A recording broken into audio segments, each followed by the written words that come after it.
Hello, we're here today with Greg Bickert, Chief Product Officer of Unicli and Managing Broker at Inspire Property Management. Welcome, Greg. Good morning, Thomas. It is great to have you with us. We're talking about something exciting in the world of Strata, making decisions when you don't have a meeting. How did this rise to the top of your knowledge pile? Oh, well, it's just a constant battle. I've been in the industry for 20 years now.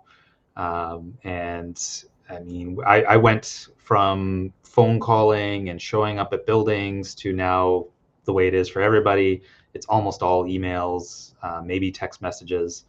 But everyone through my entire career, there's this expectation that council member can call you and just say, this is what we're doing. And they don't have a meeting. They don't have delegated authority. They just want it to happen because they're elected to council and they see that as their job. And just constant battle. I just keep talking about it. Excellent. So before we get into it, tell us about Unicli. Yeah. So, well, as I mentioned, I've been in the industry for 20 years. And, fast forward maybe halfway through my career, I ended up starting my own company, Inspire Property Management. I ended up working with this brilliant bookkeeper. I sadly lost her due to a move. She had to move with her husband down to Vancouver because that's where all the work was at for her husband, who's a product developer. And we stayed in touch. Their child came to my daughter's birthday party one time, and her husband came along. And he was looking for a new project. Basically, he's a developer himself. He's built several successful softwares for other people, and Frank was getting a little frustrated that he's building these awesome pieces of software for others and not really building anything of his own. And he was just looking for a big idea, something that's not solved yet. And I just unloaded on him for the next 4 hours at this birthday party.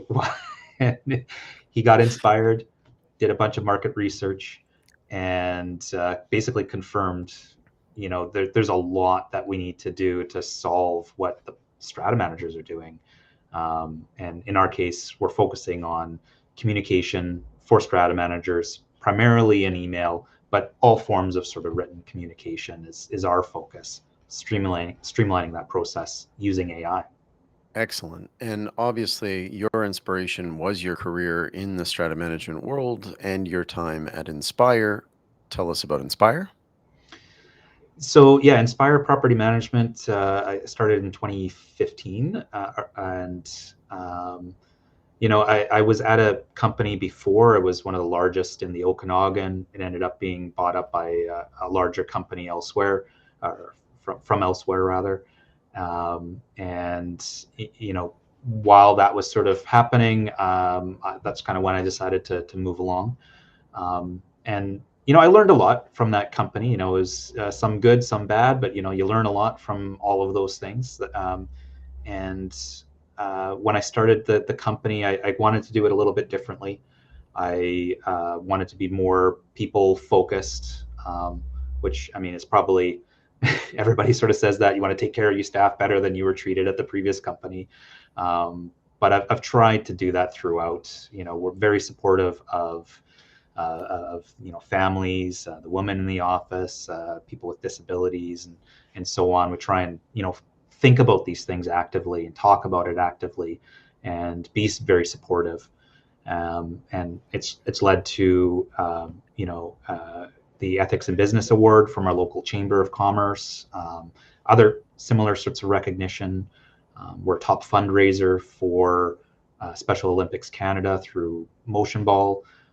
Just all of these things are sort of ingrained in our DNA now, to be supportive and inclusive. Excellent. Great. We're focused on Strata. It's our thing. Wonderful. That's great background. Let's get into it then. What decisions are being made by strata councils between meetings, under what circumstances, and how do they get it done and stick under the Strata Property Act and their bylaws? Well, the list is probably a lot shorter if I say what decisions aren't being made between meetings. Let's see, that would be zero. So they're all being made between meetings, it seems. Um, so I guess basically the framework here, the legal framework here. I'm not a lawyer, but I've read all the cases and everything that apply here. But the courts have looked at this, the CRT have looked at this, and they've all agreed that decisions made between official council meetings, um, without any delegated authority, those decisions are not valid. They're Right. just simply, you're not supposed to act on them. They're not valid. There is some recognition that they will happen anyway. The original case where this all stems from, the Azura case, it sort of talks about like emergencies and things like that, although it didn't say that this is the only thing it applies to. But I would explain it to a client, obviously, if a doorknob is broken and you can't get into the emergency stairwell, obviously you can go ahead and replace that. You don't need to call a meeting and wait a week because not everyone was available. You can go ahead and spend that money and deal with that. And then the courts say you can ratify that decision at the next meeting. Right. Um, but even then, that sort of highlights there's still like a process, even for something silly like that.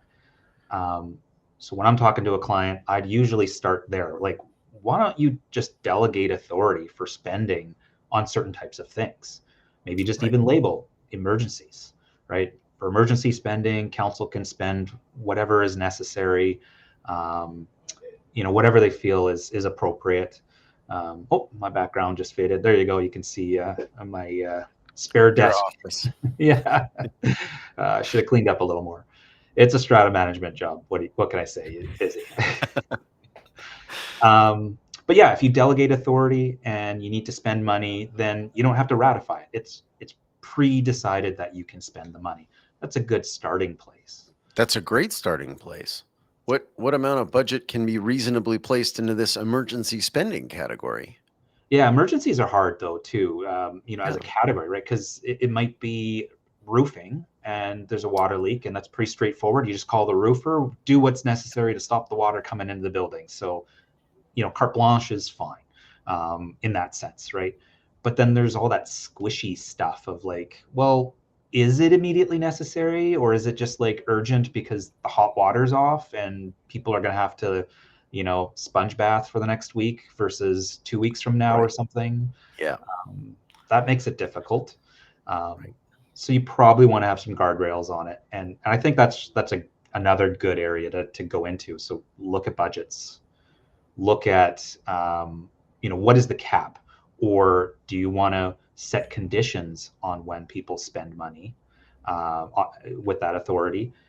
Maybe they have to check in with the rest of the board, so they technically have authority to spend the money, but they need to at least run it by them if it's over, I don't know, $500, say. Right. Just check in. Right, right. So that door handle that is a potential life safety issue can be dealt with. Installation of hot tubs on all patio units is not going to fall under that category. Right, yeah. Or even just like hiring a new janitor or something. One quit. Right. It's like, we're going to spend more than $500. Like, pick your balance. Where do you want to check your colleagues on the council, and make sure that they don't just do whatever because you've given them this general authority. You want to have at least that check in, and maybe even just boundaries where it always needs to be a council meeting. Yeah, that is actually great. And how much delegation do you see it inspire from strata councils for this activity? Do they give you any delegation on some of these minor decisions to keep things moving? Yeah, we, like most strata managers, do use the SPA BC contract. So that's very popular in BC. Mhm. So within that contract, it does give us the authority to spend almost anything so long as it's within the budget. Right. There's some authority to spend, for emergencies. So from our, I guess, contractual point of view, like, we're kind of okay if we need to spend something, but we all sort of follow our licensing obligation to also make sure we're getting direction from the client, regardless of what the contract is they're saying. So I view that as more of something to protect me if I follow the instruction. Right. Um, But what I'm more concerned about is how I'm getting that instruction. So the council itself, do they have that authority to direct me to spend that money? And a lot of times the answer is no, they've not delegated anything. Right. Uh, and let's move off that for a second here, because I think there's lots of problems with delegation, and a lot of times councils want to do it because it's easy, right? And they're just like, oh well, we'll do the same thing that they do for Inspire. We'll just let you spend anything that's in the budget. Just go ahead and spend it, and then we'll talk about it later. And then you overspend, and people are unhappy. It's not great. A better thing to do is to break this habit of trying to make an email decision, right? So don't just email each other and just say, yeah, let's go ahead and hire ABC company, and we'll find out later that they don't have WorkSafe or insurance or whatever. Like, we won't have that discussion, but we'll make an email. Just stop doing that. You can have a meeting easily. Right. I don't know why this industry is so afraid of having a 5-minute phone call at noon tomorrow, to quickly ratify a decision or quickly discuss Right. something. Yeah. It's not hard. And that then is an official decision. And, if you need more than 5 minutes, you've got time. Talk it through. If I'm on that call, I'm going to say, well, maybe we should confirm they have WorkSafe. Maybe we should check that they have insurance before you proceed.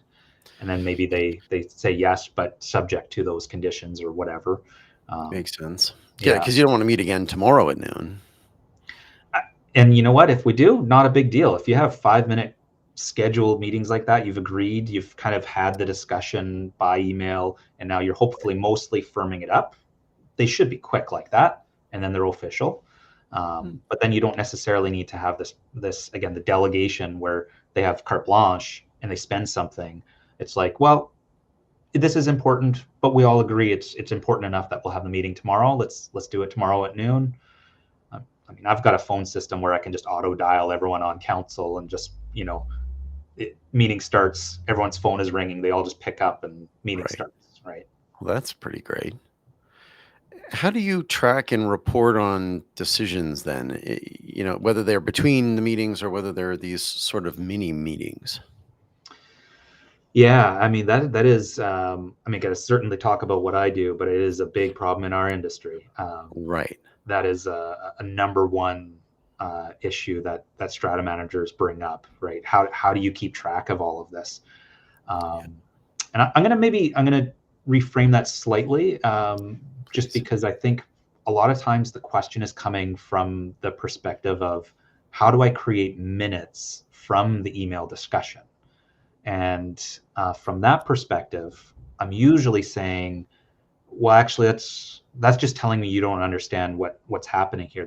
You can't create minutes from an email discussion. You can have an email meeting, and that is different. If you have an email meeting, which is another tact here, you can do that. In fact, a lawyer at a PAMA seminar last week was advising that this is his recommendation. So he says, just train the council what an email meeting looks like, and you follow the process of a regular meeting. You know it's a meeting because you said the meeting was called to order. We're all in favor of the minutes from the last meeting. You go through the normal pieces like you would just like any other meeting, right? And then all in favor of this proposed motion. You wait kind of for the people to reply, and then after a period of time, you terminate the meeting. Easy to create minutes from that because you followed all the normal steps of a meeting anyway. So now you have the documentation for that decision that was done, by an email meeting, Right.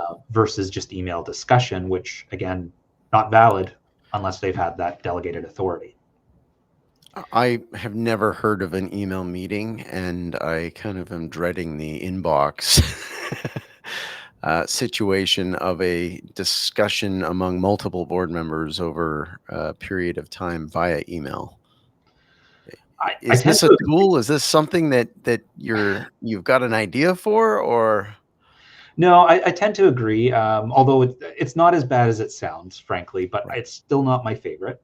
It is what the Mhm. lawyer last week recommended as the solution, Fascinating. and it's I've tried it, And I'd say it is useful for sure. If you can't get everyone together on someone's Right. driveway tomorrow or Yeah. on the phone tomorrow at noon, whatever. Sometimes you need to just do something that's maybe a little more convenient for people. An email meeting might take multiple days. A lot of the training that goes into this, though, is making sure they know, don't reply to this email meeting subject line.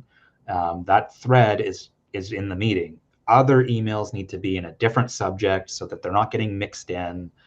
So we're not having a bunch of discussion that's now part of this meeting that you didn't intend to be. Right. It could get unruly. And Very good point. I only employ this when it's like one or two decisions, right? We've had the regular email back and forth. Yep. Yeah. And then it's like, okay, we've called the meeting now, vote on these two items. The meeting is Yes. going to be adjourned, again, in 3 days or tomorrow or whatever it is. You set the deadline. You terminate the meeting at that point, tabulate the votes, generate minutes. So this is to document and ratify a decision that you maybe have informally come to, or you're bringing those members that were not in those informal conversations on side with as you're making the decision. Essentially, right. Yeah. I mean, technically, you're avoiding the ratification process by doing it. Uh, Right. But but you could ratify it if it's maybe a council that meets quarterly, yeah. and so they just want to, make an invalid or unofficial decision valid earlier than their next scheduled meeting. But it was urgent. Again, use the hot water tank issue. They might have Yeah. met in the hallway. It was sort of informal. One person wasn't available, so they couldn't really call it a formal council meeting. But they got a hold of them later. Whatever. Ordered that hot water tank, right? And then you've got this owner that's, there's always somebody, right? They're going to go to the CRT. They're going to sue that you didn't follow the correct process, and the council are going to want to at least deal with the making their decision valid. So there could be reasons to do it when it's not urgent. Wow. That's very cool. I've never heard of an email meeting in this context. And how common are they, Greg? There's some buildings that do it regularly. I'd say it's mostly like commercial stratas. They're Right. pretty comfortable. They're easy to train to do this. Hmm. Residential strata, maybe not so much. It takes a little more effort, um, but it's not that uncommon. Anecdotally, maybe 5% of our clients use it, so it's not a ton. Right. But the ones that do it, they do it efficiently, right? It's a normal thing. And as a property manager, when you have this email thread to document the meeting, are you making minutes from that? The emails aren't the meeting, or they're the notes to the meeting. How do you turn that into a meeting minute that gets presented and shared Yeah. with the owners? Well, like say if you treat it exactly like you would a regular meeting, and think of it kind of like the transcript, Transcript. Yeah. right? Think of it like the same sort of thing, right? So, the meeting has been called to order. The time is now blah blah blah, right? So you say the things that you would like an in-person meeting, and then I mean, putting it all Yeah. together, you just search for the subject line. That's not too Yeah. terribly Oh, it hard. makes sense. That's wonderful. Yeah. And then creating minutes is very easy from that, of course. Again, treating it like a transcript. Transcript. There shouldn't be too much there. That's awesome. Um, the other thing for me though is like say only a small percentage are doing the email meeting. So I don't want to suggest that this is my solve to this. It's one of the tools you have available. Delegation is another tool, um, but that quick meeting is, I think, the primary tool for most residential stratas. It's accessible, it's easy to understand Yes. what the process is. There's still a little bit of pushback from, the council president that thinks that they're in charge of everything. But you kind of get them there. It's not hard once they understand, and it can be literally just, we're all meeting in John's driveway uh, tomorrow at 5 p.m. after everyone gets home from work, and we're going to go ahead and make a decision on which landscaper or which elevator contract we're going to do, the color of the paint, whatever it is. Yep. Let's just schedule that meeting, and then we'll send Greg the notes, and he'll create minutes from the notes and fill in the blanks and follow up with us because we didn't give him everything. But it's not that much work. Ideally, they'll let me be on the phone with them so I can just ask those questions on the spot. But, sometimes they just schedule something, even a recurring thing, and they don't need to be these big, complex, structured meetings. It's just, we're here today to decide on X. And we've already talked about it by phone or email, whatever. It Yeah. sounds remarkably efficient. I like that. That's great. It's easy. And it solves the problem that we as property managers have, right? We're all complaining about it. And again, there's solutions to it. They're easy solutions, but we're all complaining that we're getting all of these emails and we're being told to do this and to do that from these people that don't have authority officially. And we also don't want to be the bad guys and tell them, well, you don't have authority, right? Right. So it's easy to just train them. And training them is then the question. So you need to inform them. You need to give them some of that guidance to tell them, okay, there are these methods of making decisions. In these circumstances, delegation might be okay. In these circumstances, arranging a meeting, either by phone or in person or even electronically, is possible. Electronically, I mean by email if they're not going to do it by a video conference. Yeah. Uh, I mean, how does that education process work for you? I mean, we live in a province where there is no strata education, no formal strata education, so it's all on the individual manager. Yeah, I mean, I think there are some good resources, but you're right that there isn't a clear set of or series of courses to take as a new Strata Council member. These are the essentials for your job. I think CHOA is doing some good work to try and Yeah. make something available. They've got a great YouTube channel. Frankly, check it out if you're a Strata Council member. There's a pretty good series. They've got the Condo classroom. But yeah, the reality is for us, it's the strata managers, and as an industry, I'm finding the strata managers themselves are also not really well informed of all the ways to deal with these invalid or informal sort of directions. Right. Um, so we need to do a little bit more there as well to get the information out, to give them the tools, and hopefully we'll have a little bit less of this.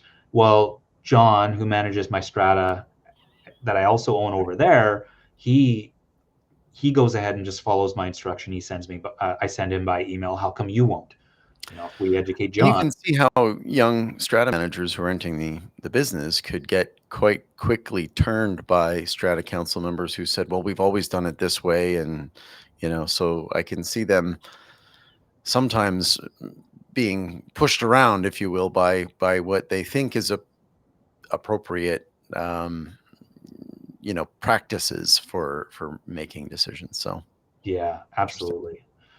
And the AI, we built a pretty good AI solution, but the downside of AI is these people that are insistent are oftentimes also using AI, and they're going to use a solution that's going to give them, it's going to use some Reddit thread or something from somebody else's opinion and state it authoritatively, and they're going to push you. And as somebody experienced, I know the answer that they're incorrect. But a junior manager, ooh, that is tough, right? It sounds very confident, very informed. Yeah. AI is great at telling you what you want to hear, isn't it? Yeah. We both have that experienced the hazards of what AI can do, and I mean it's an incredible tool. It's just making sure that you've got the right guardrails on it so that it can be productive and net positive. um, on all of your communication. Tell us a bit more about that. In what ways are you leveraging or helping managers leverage AI at Unicli? Yeah. So what we've built is, well, at least the main thing that people are using it for is in the emails.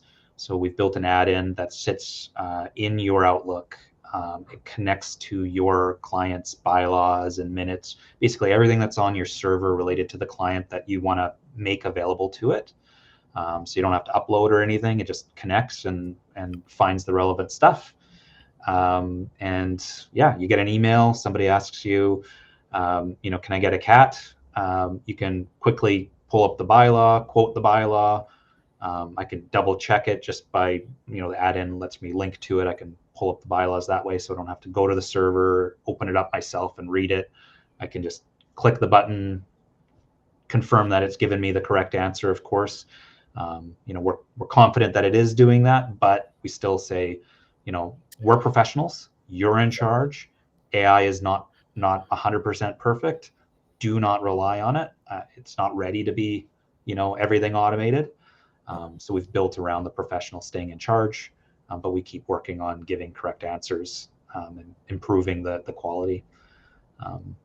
So yeah, most of it's just replying to emails and staying on top of that mundane kind of deluge of Well, everything. that's it. The mundane deluge is a consuming an inordinate amount of time, whether it be questions about pets or bylaws or alterations or bylaw complaints. Mm-hmm. And they all need to be handled or addressed in some way. And to the extent that you can allow the technology to handle those sort of lower level issues and just maintain the oversight and approval of those pieces of correspondence rather than having to devote your time and or your assistant's time to review and build and craft everything will allow humans to do what humans do best, and that's to maintain those relationships and important decisions to steer the communities that you manage into the right direction.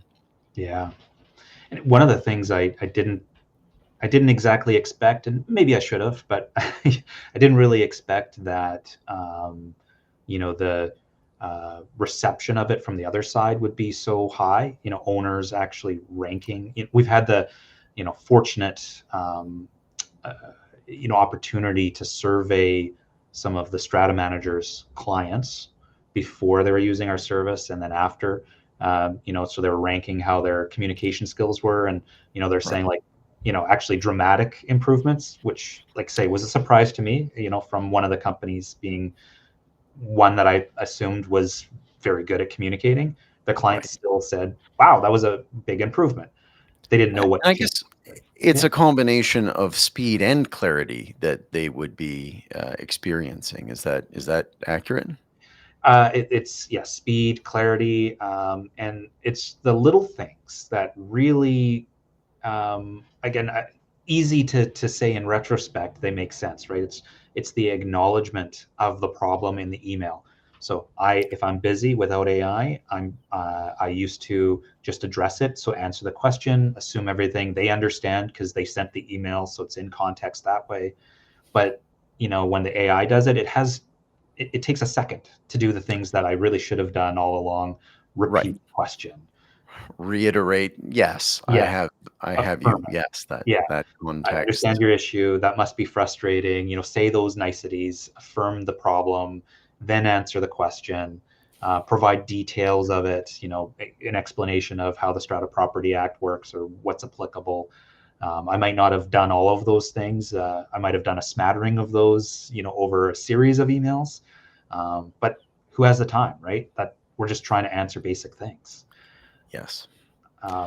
Yeah, and I de-escalation. can see it. I've heard the complaints from all sides. The strata manager that's inundated with low level requests, the committee member on their HOA that asked three specific things of the manager last week and still hasn't gotten a response.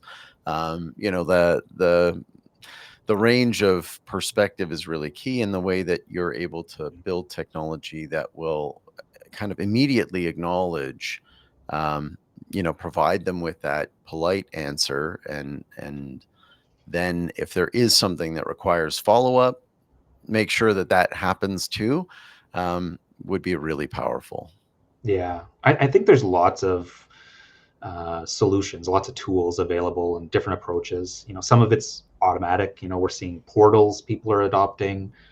We don't have a portal right now, sort of, or a chat bot that you can put onto your portal. But that's one of the solutions we're seeing out there. That at least helps people get access to information quicker. Yep. Our approach has always been, like, say, keep the professional in charge. So we still want them to read the email, see the email that they're responding to, make whatever changes they feel necessary, of course, and then send it. So they're in full control.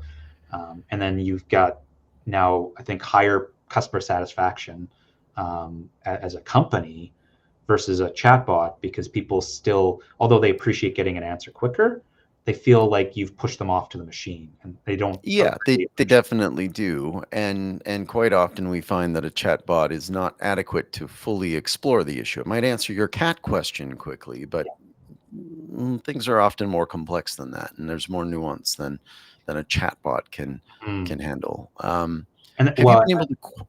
Sorry, go ahead. I was just gonna say, and then you know, like your reports that you generate, right? Those are super helpful for getting information.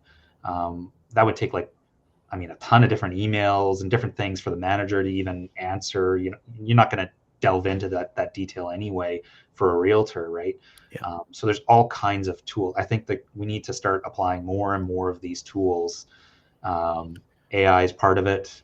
A lot of it's just simple things like, you know, again, just can we schedule a meeting on Friday, and you know, we'll meet in Betty's driveway, and we'll decide which hot water tank we're going with.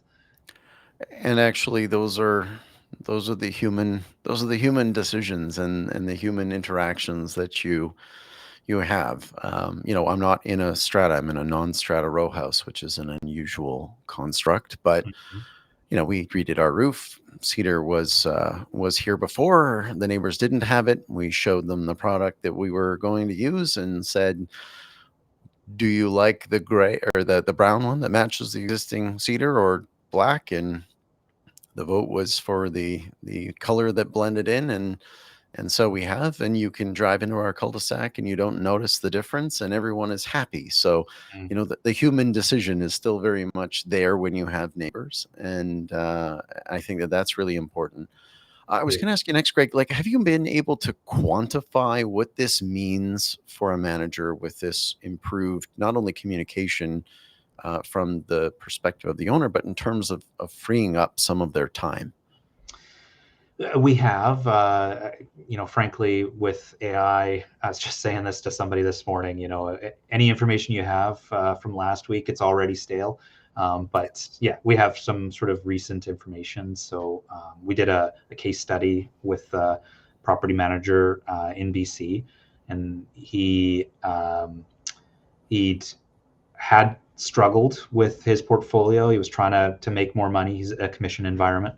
Um, and struggled right before using Unicli, Right. and ended up having to actually scale back. It was just too much, but he still wasn't hitting the revenue expectation that he had for himself. He then adopted Unicli, and sort of the reason we did the case study was we do keep usage stats in the background, and our CEO reached out to him because he saw he was one of our top users in the system, and you know what's going on, like, you know, you went from sort of normal usage to suddenly it's like crazy high. And he sort of leaned into it. He realized he could use AI to help him with most of his emails. You know, again, those Right. mundane, everyday ones that, in our view, you can just one click it.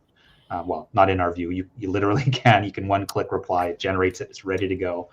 And he's going, these answers are perfect, right? Like Yeah. I, you know, 90% of them, there's zero change. There's no input I need to give. They're simple enough for it to answer because the data's there. So he's able to just, like, you know, deal with all of those and still read them all, make sure they're correct, but increase his capacity. And all of a sudden he was able to grow. And I think it was a 37% increase in his take home revenue after, I can't remember the exact period of time, but it was about 6 months. He'd Well, that's increased the fantastic. revenue. Yeah.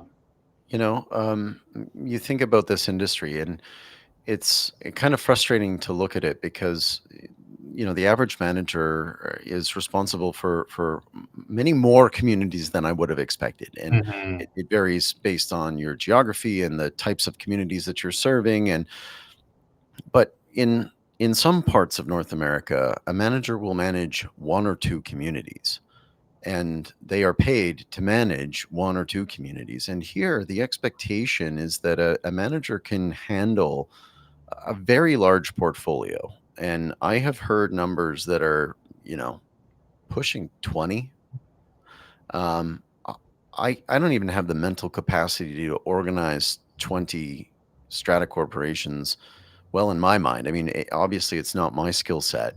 I joke that I'm a recovering investment banker, so mostly useless. But I don't think I could do it. If you can have technology that will help you, you obviously can spend more of your time and energy understanding those communities and the things that matter. And I think that that's fantastic because property management should not be about a race to the bottom. It should Mhm. be about delivering value and being able to make sure that these communities are well served. I totally agree, and just anecdotally, I ran into a manager last year at a PAMA event, and he had just under 40 stratas that he was managing, and Okay, I heard that too, but I didn't want to say it out loud. it's Um, I'm like, how's that even possible? Even if they were all yeah, tiny little stratas, at that point, how can you possibly manage that many sets of financials and invoice approvals? And but that was the expectation in the office. They're pushing them, and I didn't hold the or hear the whole story, but I'm assuming it's the usual thing. Somebody left or retired, and here's a portfolio. It's just until we find somebody, and then a year later they still don't have somebody, and you've just not slept for a year, right? for a year. Yeah. No, I mean, I have an enormous amount of sympathy for that. I also know that each firm is different in terms of how much admin support that the individual managers get. And obviously, if you've got that support for the bookkeeping and for the admin, then you're able to handle more communities. But I don't think British Columbians appreciate how little they pay for property management relative to other jurisdictions. And, to see BC sitting, I mean, there are lower and higher numbers and lots of different factors, but on average, 30 to 35 bucks a month per door is really low. And you look to Ontario, that their rates are 50% higher than they are in British Columbia. And that's despite having bigger buildings where you would expect them to benefit from those economies of scale. And I think that it technology is an opportunity for the property managers in this province to deliver a higher level of service and emerge from this uh, really poorly serving, and I say that to both themselves and to the communities often, method and approach to providing strata management services. Yeah, I mean, I think to your comment about the race to the bottom, I think one of the things that AI is helping us do, and I should actually also just clarify, I'm not trying to get everyone to get a bigger portfolio or have these obscenely sized portfolios. That's not my goal here. Yeah, Um, but you can manage more with less absolutely. people, sort of thing, or less personal resources, less personal sacrifice. Yes. Um, that said, what I'm seeing from a lot of our customers is they're not, although some of them are reporting still, an increase in revenue, and they're just sort of commenting. I mean, it's nice. I'm making more money, but the biggest difference to me is I'm doing better work. I have less stress, and I see my family more. You know, the money is like just the silver lining, but it's like I can manage what I actually have. My clients are happier. My product is better because I have the time to, again, acknowledge the full concern. I have time to actually read the whole email, not skim the email that I'm trying to reply to get to the point. I can create better minutes. And they love that. AI is a very powerful enabling tool if you do it right. Agree completely. Hmm. Agree completely. There's a lot to gain from this. There's been lots of efficiency technologies in the past that we all take for granted. AI will move in that direction over the coming years, but it's those that adopted early that will leverage these benefits. And so long as they're doing it as you're suggesting, with the experts still in the loop and continuing to approve, review, train, and learn, I think you're going to see really positive results. And I'm excited for that. And how are you finding that this is changing the way that you work at Inspire? Yeah, I mean, it's changed us a lot.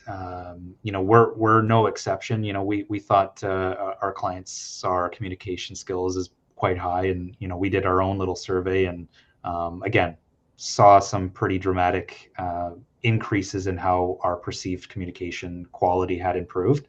So, it is what it is. We're not exempt, but it's affirming, right? It's nice to know that they appreciate that change, that shift in tone.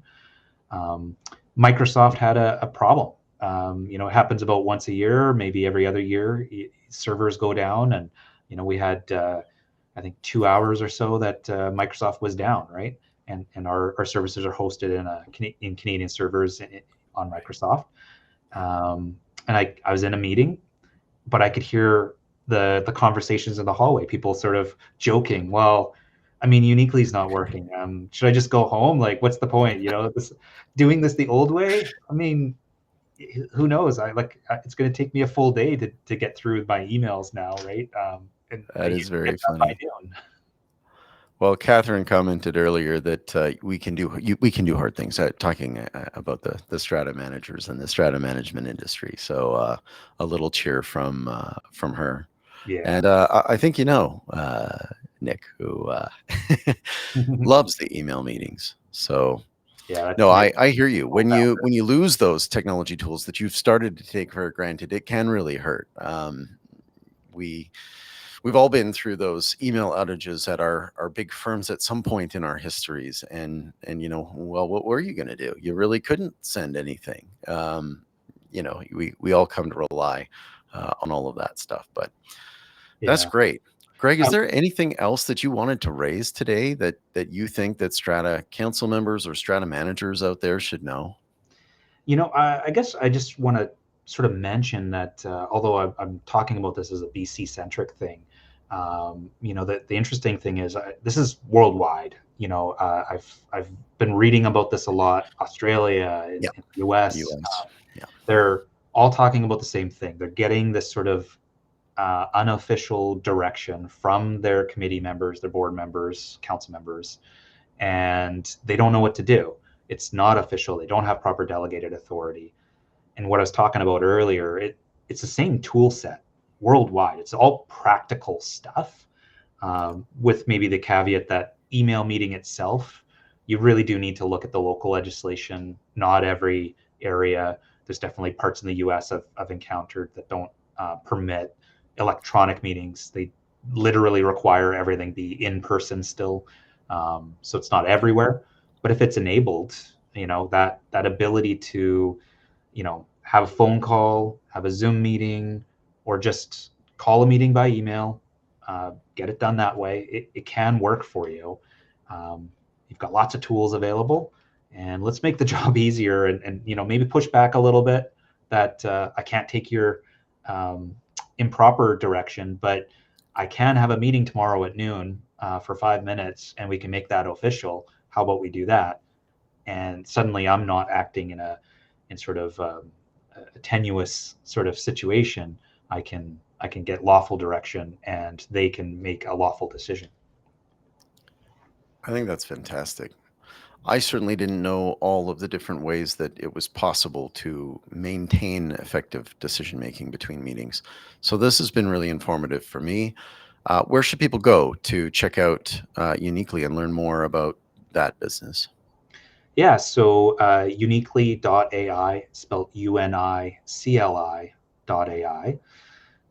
You can check out an article I wrote about efficient decision making between meetings if you go to the blog section. So unicli.ai/blog.